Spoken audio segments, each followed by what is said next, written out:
Assalamualaikum warahmatullahi wabarakatuh. Perkenalkan, nama saya Jumaadi SPD, mahasiswa Magister Pedagogi Sekolah Pasca Sarjana Universitas Lancang Kuning. Pada praktek pembelajaran pada video berikut ini, pembelajaran bahasa Indonesia dengan materi teks editorial, saya menggunakan metode diskusi dengan model pendekatan problem based learning, di mana siswa dibagi beberapa kelompok berdiskusi untuk menyelesaikan LKPD yang diberikan dengan cara berdiferensiasi sesuai dengan kemampuan kelompok masing-masing agar mereka merasa enjoy dan mindfulness. Adapun teori yang saya terapkan pada video pembelajaran ini adalah yang pertama, teori konstruktivisme, yaitu siswa membangun pengetahuan secara aktif melalui diskusi dan eksplorasi masalah, dan kebebasan memilih teks dan cara mempresentasikan hasil diskusi mendukung gagasan bahwa pembelajaran lebih efektif jika relevan dengan pengalaman dan minat siswa. Yang kedua, teori humanistik. Kebebasan siswa untuk memilih teks dan cara presentasi mencerminkan pendekatan humanistik yang menekankan individualitas, otonomi, dan potensi siswa. Carl Roger, tokoh teori humanistik, berpendapat bahwa pembelajaran yang bermakna terjadi ketika siswa merasa dihargai dan diberikan kesempatan untuk berkembang sesuai dengan minat dan kemampuan mereka. Dan presentasi hasil diskusi mengembangkan keterampilan komunikasi, percaya diri, dan ekspresi diri yang menjadi fokus teori ini. Yang ketiga, teori behaviorisme, yaitu ketika siswa diberi penghargaan atau pengakuan atas presentasi mereka, baik berupa pujian, nilai, atau apresiasi lainnya, maka aspek behaviorisme diterapkan. Dan mari kita simak video pembelajarannya. Assalamualaikum warahmatullahi wabarakatuh. Waalaikumsalam warahmatullahi wabarakatuh. Oke. Apakah ada teman kita yang hadir? Ada. Ketua kelas, silakan pimpin doanya. Semua siap. Dimulai. Selesai. Beri salam. Assalamualaikum warahmatullahi wabarakatuh. Waalaikumsalam warahmatullahi wabarakatuh. Kita akan belajar bahasa Indonesia. Kita akan membahas materi sebelumnya. Ada yang masih ingat nggak materi sebelumnya apa? Apa? Ya, teks cerita sejarah. Jadi dari Kemelut Majapahit itu ada 3 tragedi yang betul-betul nyata pada waktu itu, yaitu tahta, harta, dan wanita. Hari ini kita masih membahas tentang teks, yakni ini dia, teks editorial. Ada yang tahu di mana kita bisa menemukan teks editorial? Di mana? Di koran. Di mana lagi? Di media online. Kita lihat. Perhatikan. Menentukan gagasan pokok teks editorial dengan benar dan tepat. Berarti kita harus memahami dulu apa itu gagasan pokok. Oke, gagasan pokok. Apalagi? Bisa membedakan fakta dan opini. Tahu kan fakta? Tahu. Apa itu fakta? Ya, nyata. Sudah terjadi. Ada bukti. Objektif. Kalau opini? Apa? Pendapat. Apa lagi? Ya, belum terbukti dan sifatnya subjektif. Nah, itu tujuan pembelajaran. Ada lagi satu ya tujuan pembelajaran kita, yaitu kita bisa menentukan alternatif solusi dan simpulan. Jadi ada 3 tujuan pembelajaran kita hari ini. Oke, Sebelum kita ke materi kita, Bapak ingin mengajak kalian terlebih dahulu untuk berpikir ya, atau melihatkan diri kita itu mindfulness dulu. Biar apa? Biar kita fokus terhadap pembelajaran kita. Mulai kita pejamkan mata, kita konsentrasi. Kalian pikirkan bahwa kalian dalam suasana yang senyaman mungkin. Bagaimana rasanya? Tenangkah atau makin risau? Ada yang menggunakan teknologi atau ada yang menggunakan buku paket. Jadi itu pilihan dari kita kemarin, bahwa boleh kita akses di sini langsung informasi yang kita cari nanti, boleh kita cari informasinya di buku saja. Kita lanjut. Oke. Sudah Bapak jelaskan bahwa teks editorial itu teks yang berisi berita-berita aktual, fenomenal dan kontroversial. Dan transportasi publik. Berbagai sektor pun terkena imbasnya, mulai pelaku industri besar hingga usaha mikro kecil dan menengah, yaitu UMKM. Oke.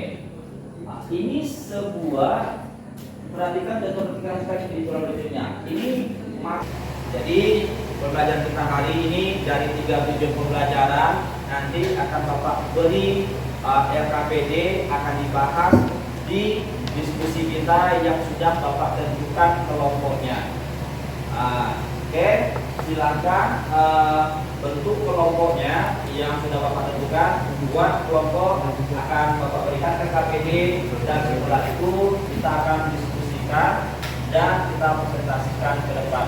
Yang memakai handphone silakan gunakan handphonenya. Yang pakai buku paket silakan gunakan buku paketnya. Dan cara mempresentasikan juga boleh.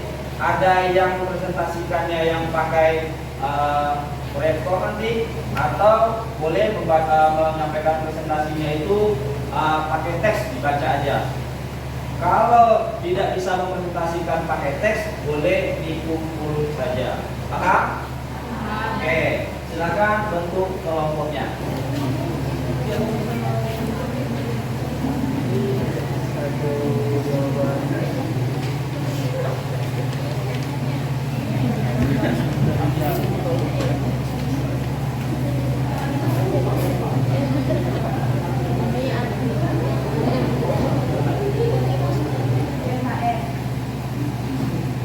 Pandemi ini telah menghancurkan aspek penting dari ekonomi, yaitu supply dan demand, yang menyebabkan banyak UMKM mengalami penurunan aktivitas produksi yang berkurangnya permintaan atas barang dan jasa. Hal ini berpotensi mengakibatkan banyak UMKM tidak dapat memaksimalkan keuntungan yang pada gilirannya mengurangi likuiditas perusahaan yang berisiko menimbulkan pemutusan hubungan kerja. Ini yang terjadi pada paragraf pertama. Selain itu, teks juga menyoroti peran penting UMKM dalam menyerap tenaga kerja.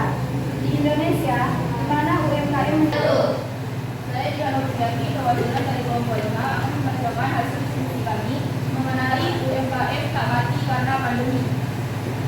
Pertanyaan pertama, tentukanlah gagasan pokok minimal 2 paragraf dari teks berjudul agar UMKM tak mati karena pandemi.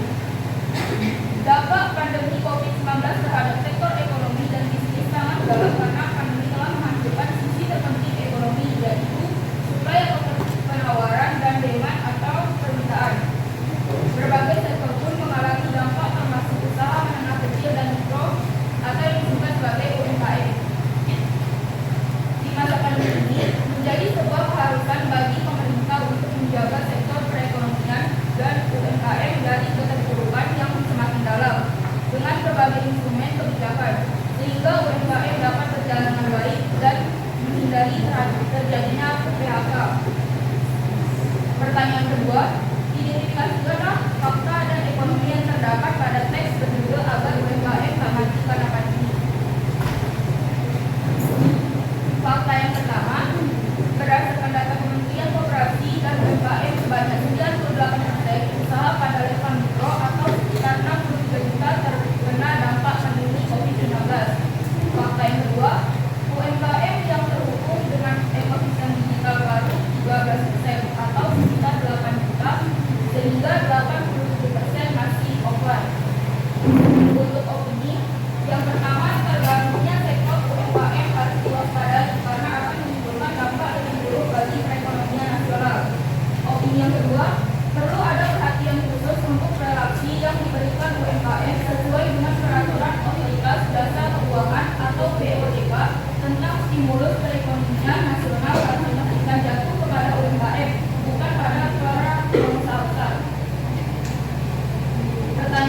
ketiga, tentukanlah alternatif solusi minimal 2 paragraf dari teks berjudul agar UMKM tak mati karena pandemi.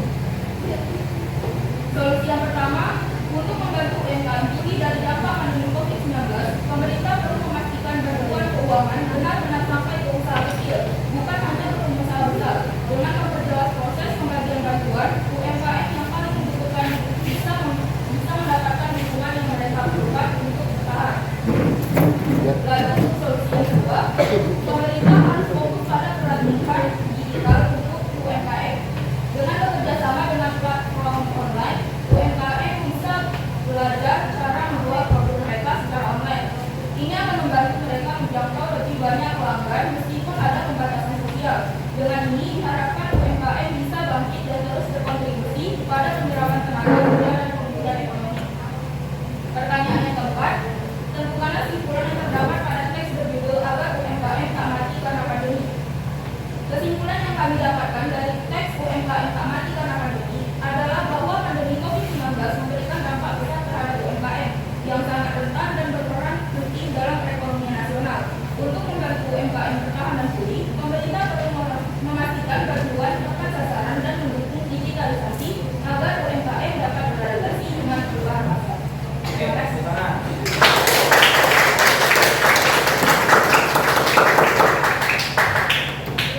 Jadi itu hasil diskusi dari kelompok 3.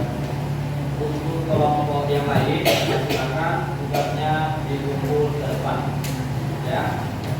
Kita sudah mendiskusikan hasil diskusi kita yang tentang UMKM agar tidak mati di saat pandemi. Sekarang, ya, sebelum kita akhir tugas kita, Bapak akan melakukan close test karena 12 malam.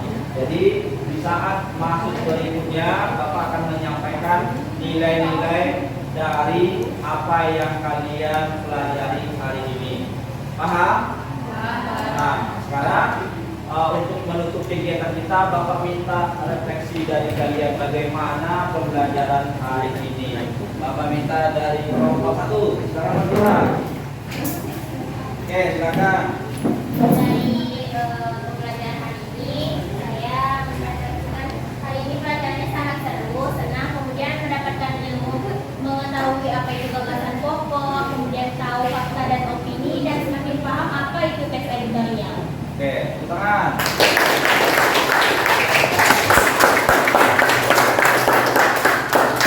Nah, sekarang sebelum kita mengakhiri pertemuan kita hari ini, untuk minggu depan kita akan membahas, ya. Sekarang tadi kita sudah membahas tentang ide pokok. Minggu depan kita akan membahas tentang struktur teks editorial. Silakan kalian cari referensi di rumah tentang materi struktur teks editorial dan Bapak akhiri pembelajaran kita. Semoga kita ketemu minggu depan dan siap dengan materi baru kita. Oke?